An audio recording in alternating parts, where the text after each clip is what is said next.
Today we're fixing the garden bed we started yesterday, folks. I added some of the activated straw in here after playing the squeeze box. Hope you enjoyed it. My ears are still hurting from listening to that noise. Anyway, what I'm doing is going to raise this garden bed. Now we've got some existing plants in here. I'm going to ignore those. These are just self-germinated beans. The rocket's been here 2 years, maybe 3. It's just kept coming up, so really it's hard as wood at the base. If you have a look at that, really woody at the bottom, so it won't harm it one iota if I cover that over as well. I'm not going to fill it all the way to the top, but enough so I can get some fresh organic matter into it so we can grow it next season's crop. But what we're going to do is layer it. Now, the way I do it, and you can adapt it to your environment. This is for a raised bed. You can apply the same principle of layering on the ground, and I'll do that eventually when I finish building the hothouse. But just think about this without the walls, sitting on the ground. The first thing I've put in here on top of my soil, let's say it's your existing soil, is my activated straw. It's been soaking in the Eco Butch Liquid Gold for a couple of days, probably longer. And the longer you leave it, the more it smells. And don't leave it for too long, especially if you live in areas where it's quite warm. You'll start harvesting, farming insects like mosquitoes and things like that, because they'll live in that water, and you get, well, did we have fungus gnats last time? I think it was, that actually come out of that. Nevertheless, use it up, don't leave it there for weeks on end. So the first layer that I've done here is the straw. It's only about a couple of inches thick, 50 mil, not compacted, just lightly put on there. I do that so that I can activate the soil below as well. So if your soil below is really good, chances are you only need to put the mulch over the top, as I've done here, and the rest is history. Just maybe a top feed with superfood or even black grit if you like, and then plant straight away. You should have plants in there existing as well.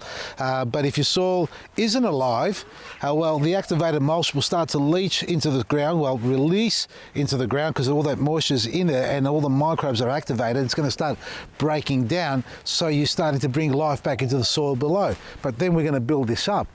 Now, what I do, if you need to build it as well, is I put compost and cocoa together. Why I do that is I find that compost over a period of time, weeks, months, does go hard somewhat. It can actually crust over a little bit or go a little bit firm in the base. That's from my experiences. You don't have to put the cocoa in. What I find what it does is it holds the moisture in, the cocoa that is, but also creates porosity so the drainage and airflow is there, because we need those two main factors, moisture and air. The rest is the life in the soil and the rock minerals and whatever else organic matter that we add to it. But without the airflow, you're really going to start breeding the wrong type of microbes in the soil. So the cocoa is that for that reason, and it doesn't break down that quickly. You'll find that this straw, this pea straw, in fact, will break down far quicker, probably 5-10 times quicker than the cocoa will. And this will stay there for a longer period, becomes a good home, and eventually becomes carbon for the rest of the life in the ground to feed off it. Now, our cocoa bags are in the labelled bags, so these are very, very old bags. They've been sitting over there on a pallet. The pallet on the outside, the wrap has deteriorated, but have a look at the cocoa inside. All right, have a look. Nice and clean, still got a bit of moisture in it, so it's been away from direct sunlight, but it is a beautiful medium, and it's a great way, to repurpose something otherwise ends up in landfill. So we put this around everywhere. Now, I'm not sure if I want 1 bag or 2 bags. Maybe I'll go 2 bags, yeah. Look at that, came prepared. Now, I do the cocoa first, and then on top I add the compost, which is a lot heavier by volume, by comparison to the cocoa. This is really fluffy and still hydrated probably a year ago and still holding its moisture, which is fantastic. Cover that one over. So these, are these leeks? Well, yeah, they're leeks. They're not garlic, so they haven't grown that well. We'll leave them in there. They'll go to seed eventually and produce something wonderful on top that we may be able to harvest and grow on. Compost. Brand new bag, eh? Not. Again, I get all the broken bags. I'm going to open this now. It's been taped down like... Wow. Okay, come on.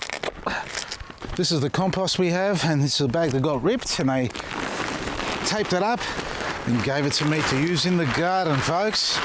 I don't know how old this bag is, but anyway, that's one bag. It's still got its nuggets in it. Looks like poo, doesn't it? It's composted. Done really well. Now, before we spread that out, we're going to put a little bit more. One more bag. So I was tossing between one bag of each and 2 bags. And again, 1 bag of each is enough because you'll get about, in a square metre, you get about that much fill out of the 2 bags spread over the top. But you're going to rake them in together or scratch them in together. You don't want to just have the compost on top of the cocoa. You actually want to blend it in. But in this case here, because I've got the straw underneath, just got to be careful you don't bring up the straw. Not that it matters, and in fact it won't matter. It's probably good in the long run if the straw gets blended into the compost as well. But I'm going to try without doing that. So I want to keep the straw at the bottom, not on top. Now normally I do this by hand, but I got my coat on because I'm bloody cold. You're probably thinking, oh look, he's already messed it up. You know what? Coat's coming off. I'm done. Sleeves up. Let's go. This is how I do it. I just massage it through, folks. Now, put your gloves on if you don't like touching soil directly, but if you've got healthy soil, you're crazy not to. Obviously, if you've got an immune deficiency or problem, always practice caution, folks. But at the end of the day, if you love your hands in soil, this is a great way to do it. So just blending it through, getting the cocoa. It's not going to be the perfect blend, but just enough so the compost doesn't go hard. I mean, these are the nuggets you want. That's a little meteorite full of life in there, folks. You can't see with the naked eye, but they're there. Spread it out. Now, I've done this in a raised bed. You can do this on the bed, on the ground. Now, I'm going to show you in the upcoming episodes when I get it ready. I'm really keen to show you how to prepare a bed from scratch, and it requires a little bit of digging at the beginning, but I won't go into the details now, so stay tuned for that. When we do that, well, I've got to get in that corner. See, out of sight, out of mind. Big shrubs like this, we tend to ignore what's going on underneath them because we can't get to them that easily, so we just sort of work around them where we can see only. Well, we've got a little ornamental girl sitting here that's fallen over. Straighten her up. And let's have a look under here. Yeah, just a big cavity.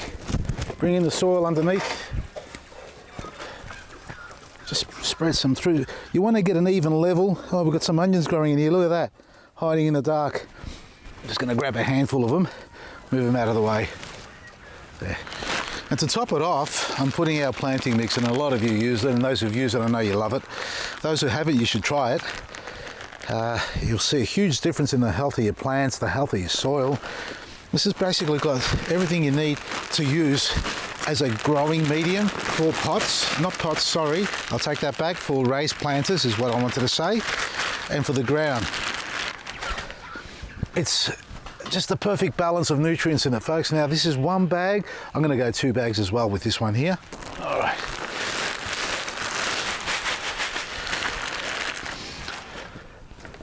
Straight in that corner. Now, as we started with the mulch underneath, we're going to add another layer on top as its blanket. Now think about the mulch as a blanket, as a way of protecting your soil, the life in your soil from all the adverse effects from weather, you know, environment, things like that, animals as well. The mulch is a blanket. It's like us walking out in the middle of the night when it's -1 degrees without a top on. You're going to freeze. And again, in summertime, without your hat on, I suppose, you're going to burn. So that's what the purpose of the mulch is. It also becomes a food source for the life in the soil. Now, I started putting mulch yesterday. I don't know if I've got enough to cover this whole bed, but you've seen me do this a million times, folks, and I'm going to have to make some more mulch before we finish planting out this bed. Yeah, this is not going to be enough. As they say, come prepared. Well, I didn't this time. I'm going to put some Brussels sprouts. Look at these, hey, from Sarah. They're grown in our cocoa and compost that I spoke to you earlier about, but they've gone through a little bit of a sieving stage, so a bit of cleaning out and getting all the heavy stuff out of it and keeping the fines. And I tell you, when you grow it, oh, look at that. Look how healthy that is. That's just purely our compost and cocoa, all the fines, all the coarse stuff taken out, and it's a perfect way to grow. And that's what you can do with all your seedlings, folks, and I'll show you how to do it in a later episode. But for now, what I'm doing is I'm just going to leave the mulch where I'm planting. Now, I didn't water this bed, that's right, because it is somewhat moist already underneath, and the bags that I've added in here already got moisture, but I am going to give it a water over the top. Even though I haven't got all my mulch in place yet, will hydrate the soil. Now, before I plant it in, you can tease out if you like. I'm not one to do that. If the plant's really pot bound, different story, but as a young seedling, not a problem at all. Just push it in, mulch it back up, and I'll be top dressing it again afterwards with extra mulch. Loving it. Broad beans.